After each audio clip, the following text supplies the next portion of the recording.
Hey, how are you? So good. Great. Yeah. So it's Monday. It's the Mondayest of Mondays. It is Monday. It feels like a Monday. Yeah. Isn't it? Well, that's because everybody's out for Indigenous Peoples Day / Columbus Day. And also Fair Day. Oh, is this Fair Day It's too? kind of like the unknown Fair Day. Oh, wait, no, I get it. Everybody is off today, but us.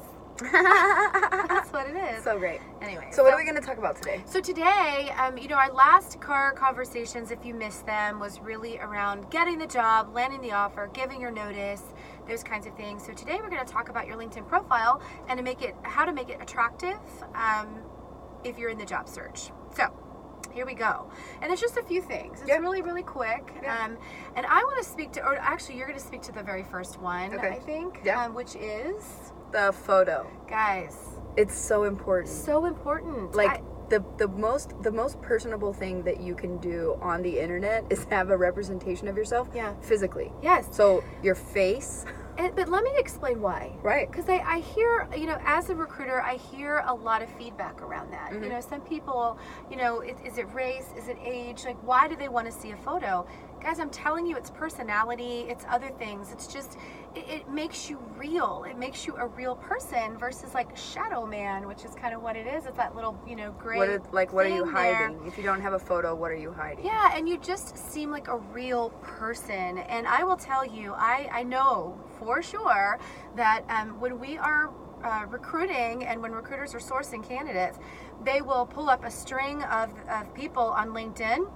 They will call the ones and reach out to the ones first that have a photo. Mm-hmm. Always. And I can't explain that. They just seem more real. So, and not only just more real, but in our industry too, it's finding the culture fit as well. So like if you don't have a photo, there's no way for us to determine if you could potentially be a fit for the culture of this client that we're, Yeah, that's kind of touchy there because, you don't want somebody, and that kind of goes back to, well, I don't want to put it on there because I don't want somebody to preclude me because I'm, a young white female or because I'm, whatever it is. So that's kind of tricky when people hear culture. Yeah. Sometimes they think that's what they're trying to avoid, is being plugged into a culture without a fair assessment of who they really are. Yeah. So I kind of get that, but at the end of the day, it's really about making you a real human. Yeah. Culture fit is important, but that's going to be your personality, right? That's going to be when they meet you. But you're never going to get to that point if you don't get the phone call. So you definitely want to have a photo, and you want it to be professional. Yeah. Well, I was going to ask you, do you think a car selfie is okay for your LinkedIn photo? I don't. Should you get professional headshots because those can sometimes be expensive? Sure. No, I'm never going to say no to a professional headshot. If that's what you have, all day long, put that up there. But right. That's a very small part of the population who's going to do that, right? And spend the money for that. No, a professional photo is just a good headshot of you wearing something pseudo-professional. Business casual. Do not have to be in a suit, right. Unless that is, if you're in banking or finance or something like that, and that's typically what they're going to expect, then yeah, you probably do want to be in a suit, but you don't have to be. Okay. But keep your kids out of the photo, keep your spouse out of the photo, keep your BFF out of the photo. Great points. And I see it all of the time. Well, and not just your profile photo either, but the banner that you have as well. So LinkedIn gives you a default banner, which is, blue, and it has a couple of little connected dots, which is supposed to symbolize connectivity. Mm-hmm. But, if you're going to choose to put a photo there, make it something that's industry specific or that's relevant to your experience, or have nothing. Just leave it default. I actually am a big proponent of it. I think definitely have one because it just shows a more complete profile.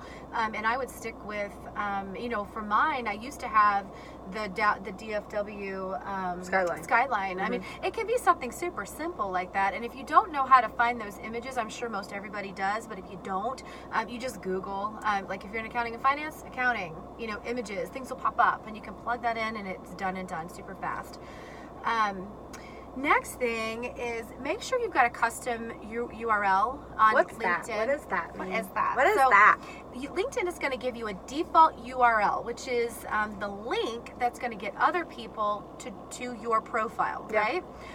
There's a way, the way you really want it to read is linkedin.com. Is that right? LinkedIn.com? Yes, / your name, right? So mine would be linkedin.com / Kimberly Shapiro. And how you do that, you go to, I'm trying to remember, you go to the edit profile and you can actually update that. It'll let you put in there whatever you want.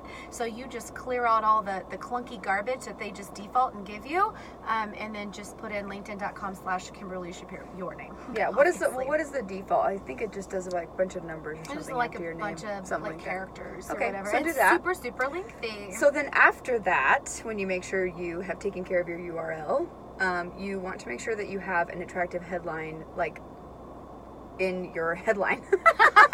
So like, you know, you don't want it to just say salesperson. You don't want it to just say Well, really, it doesn't. sales rep. Most everybody's defaults Yeah. to their title Right. and their company name. Yeah.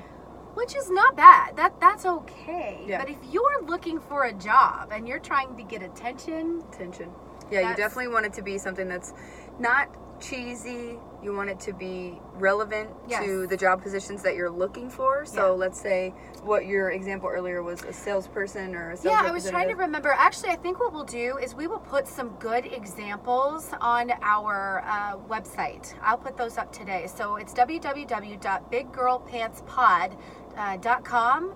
So if you want, I will put today, it is, what's the date? October 8th. I will put some examples up so that, because I know sometimes it's easier if you can see and then you can create your own. I can throw out a bunch of examples here, but I think it's easier if I just put them in print on the website. For sure. Yeah. Shameless plug. So, oh yeah, and then and then it'll drive traffic to our website, which is always a good thing. Thank you. Yeah, you're welcome.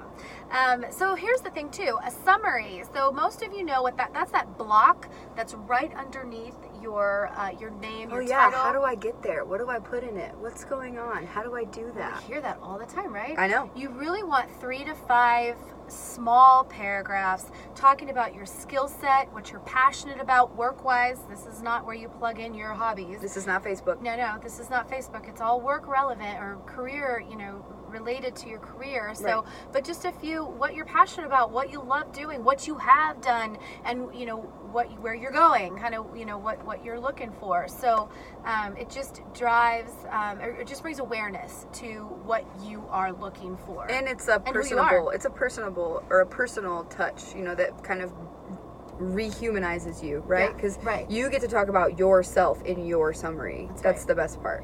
And this one is huge, huge, huge. Make sure, and I think we've said this in other car conversations, but make sure your resume is tying back to your LinkedIn profile, the dates, the titles, things like that. And I know oftentimes we switch up titles if you're trying to streamline your resume, because maybe the organization you work with has some kind of crazy, non-traditional title, Right. but you're really doing the role of, like something that fits in a nice little box, and you just want to streamline it. And that's fine, but if you do that, make sure it matches on LinkedIn and correlates back to your resume, because that 100%. throws people. The worst thing is when you see a resume and then you go to their And it doesn't LinkedIn tie. and they don't match. Yeah, it's really So you're like, their attention to conflicting. details really high. Yeah. Just kidding. There's Not that. high at all. Exactly. And here's another thing too.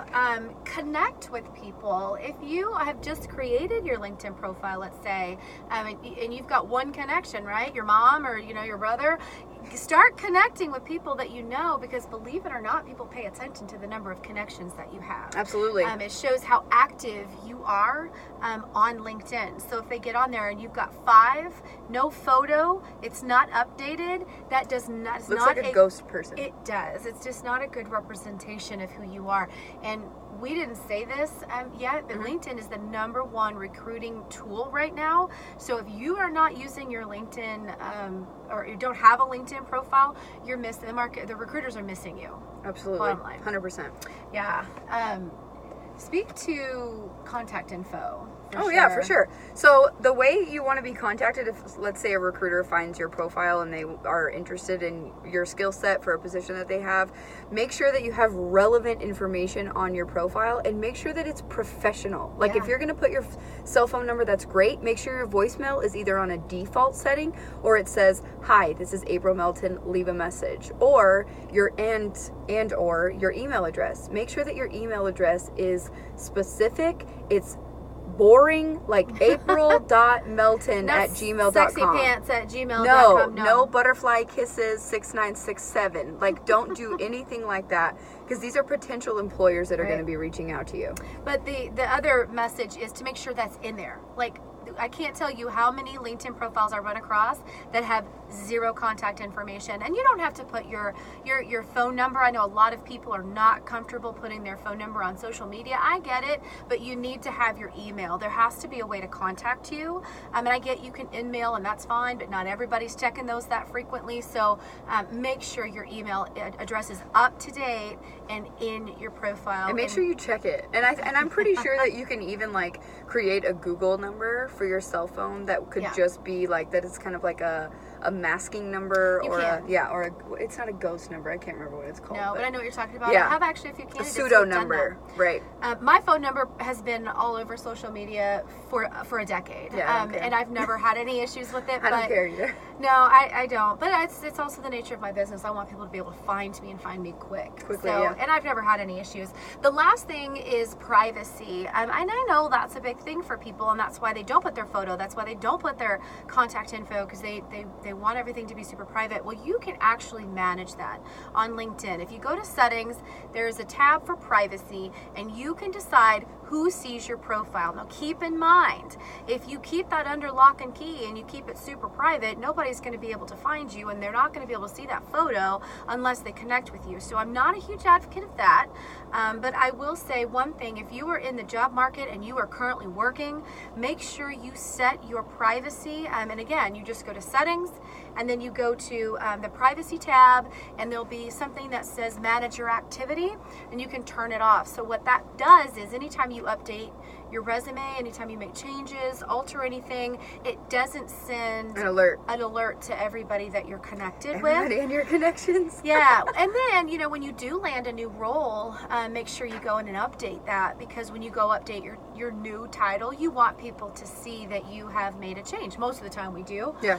If you don't, keep it private. Right. So anything else? I think that's it. Awesome.